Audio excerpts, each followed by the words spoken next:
in the way of a Starsector's player's life. Mods come sooner or later. It depends on how quickly the first modless campaign is finished by the player. Yet this time, the true opening, the real experience of Starsector, the true power of this grand thief of our precious time always comes. And there are many mods, so many. I'm thankful for them existing. Why? It's simple. I ate through the vanilla content for Starsector and now I have to do videos on mods. And thank Lud, there are so many. Iron Show, Philip Angela gas station manager, United Auroran Federation, Hazard Mining Incorporated, random assortment of things, and way more. Hello, I'm the Steel Merchant. Latest patch of Starsector gave us crazy stuff, massive lore bombs which come in form of real horror enemies. Those enemies make the eldritch enemies from mods like Hazard Mining Incorporated or Rat. Sorry mod creators, they make them look weak, pathetic even. Are they strong if it comes to stats? Yes, but threat and spicy clouds look much more threatening. And this made me kind of think twice about even playing those mods, as their horror aspect is gone for me. Well, I choose to use them because they still give me a lot of content.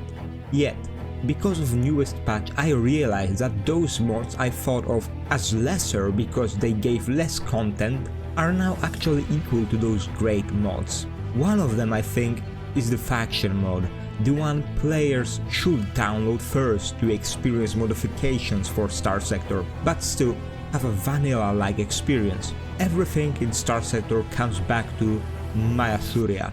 Those who dive deeper into the lore first learn of the devastation of Mariath and the last hooray of its fleet.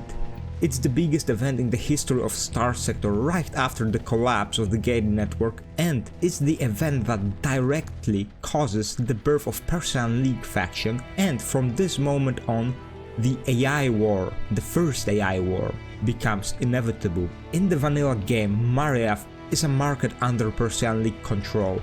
The mod Masuran Navy changes this by changing only one thing from original timeline of Starsector. In this timeline of Masuran Navy, devastation of Mariath sadly still happens, but Masuran fleet wins against the hegemony fleet. This way, Mariath, although devastated, remains independent, although they join in a forever alliance with the Persian League. So this mod changes only one thing. Masuran is an independent faction. This basically means that nothing except this one planet being independent changes. This mod is actually one of the most lore-friendly mods, although some ships like Vinshu is, this ain't that lore-friendly, but hey, Starsector itself is beginning to jump into the not lore-friendly territory with confused drones and spicy clouds, so everything goes, I guess. Mariath is a planet on the front line against hegemony. Even with the alliance in form of Persian League, it can often quickly be destroyed by them. That's why starting with this faction in Nexerlin mod is for veteran players, as it is a hard start. What is Nexerlin? It is a mod that gives factions abilities to take over faction planets, gives player ability to begin with a faction commission, immediately begin with a colony, and much more. Basically, it is a must-have mod, as it opens the gates for all other mods. Masuran Navy is not only a faction mod, it also gives us a few quests, or rather decisions, if we play with a Masuran commission.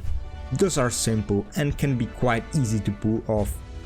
Mariath had 3 astropolises, grand orbiter stations, each housing a population of a planet, torn from orbit by the brutal attack from Ludic Path, an attack which itself is actually a violation of Ludic faith, therefore a violation of Ludic Path.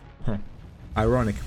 One of them was abandoned, of the orbital stations, while others were taken over by different factions, one by the pirates and the other by Tritechon, or one was destroyed and the outpost was made by Tritechon in the system. I don't remember which one it was. Those missions focus on creating and helping the invasion fleets in retaking those two stations, bringing Masuran system back to full Masuran control. In my view, this is a great way to teach players how invasions and the missions work in Nexarelin. It isn't all this mod does great if it comes to bringing new players into the world of mods. If it comes to ships, it's also a great way to show players what to expect.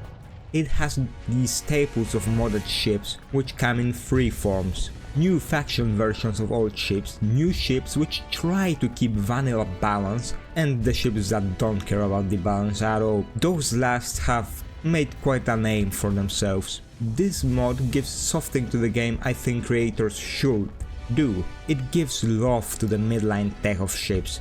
To new players, no high tech nor low tech is the best. Some players will say low tech is the best, while others will say that high tech is the best.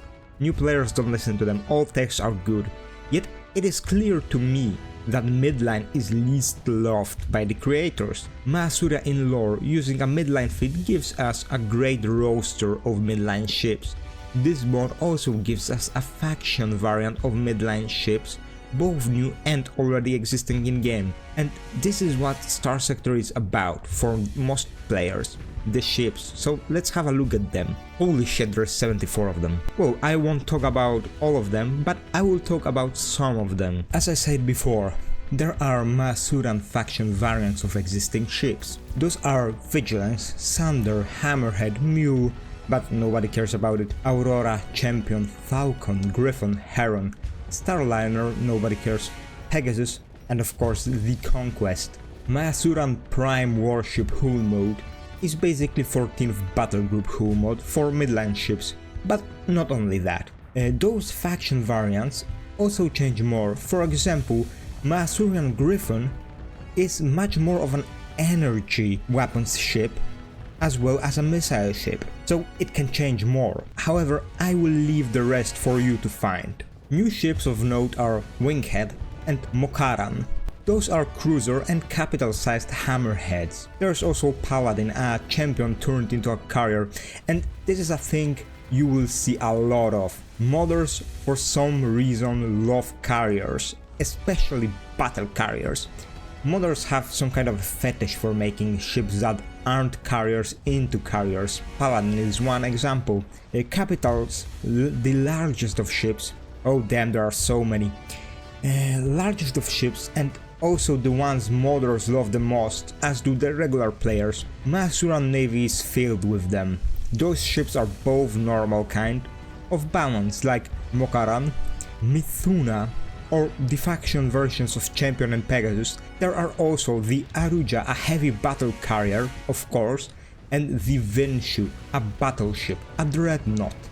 A ship that can take on entire fleets by itself. A strong ship, an expensive one, and absolutely goated. I love it. Yes, it is OP, not like OP ships of other mods, but it is strong. Once again, a perfect entrance into the modding world, and believe me, dreadnoughts, Starsector modders love dreadnoughts. Like, capitals ain't enough for them, they have to have them bigger. A perfect entrance into the lore and the world of mods. It not only shows us what the best mods add in content, be it quests, factions, ships, and of course great art and ship girls, which divide the fandom into those who love them and those who hate them. It also adds banger soundtracks, and holy shit, it is the GOAT. This soundtrack is so good. Like, what are the modders even doing, bro? Like, get a carrier, go, no, not this kind of carrier, you know, a music carrier, not like the Dwellers, you know, not like the Dwellers. Make music, like, you know how to make it. Don't waste yourself making mods for Starsector. Like, Starsector, I appreciate you, like, I appreciate you making this mod, making this banger soundtrack, but what are you doing? Don't waste your talents on making mods, do something yourself. So, I appreciate you a lot. So, what can I say more about this modification? Not much, but I can say something about Starsector as a whole. One comment under one of my videos said something like this: Starsector is one of few games that aren't made for the money. They are made for love of creation, and so are the mods. Starsector really is a game like no other. It is wonderful, it has mods that make it even better. It deserves them, and Masuran Navy deserves to be the gate into the castle of mods that it is. Do you agree with me or do you disagree? What do you consider to be a gateway into the world of modifications of Starsector? I know Nex is also, like you can't play mods without Nex basically. Thank you for watching, like and subscribe if you feel like it, and may you always find pristine nanoforges, and may your ships always be unbalanced. Goodbye. Okay, continuing this video after a few days. Let me get my voice straight. The threat, they are eating the hounds, they are eating the wolves, they are eating the mules. We don't want those illegal aliens in our sector. Okay, I think it's fine.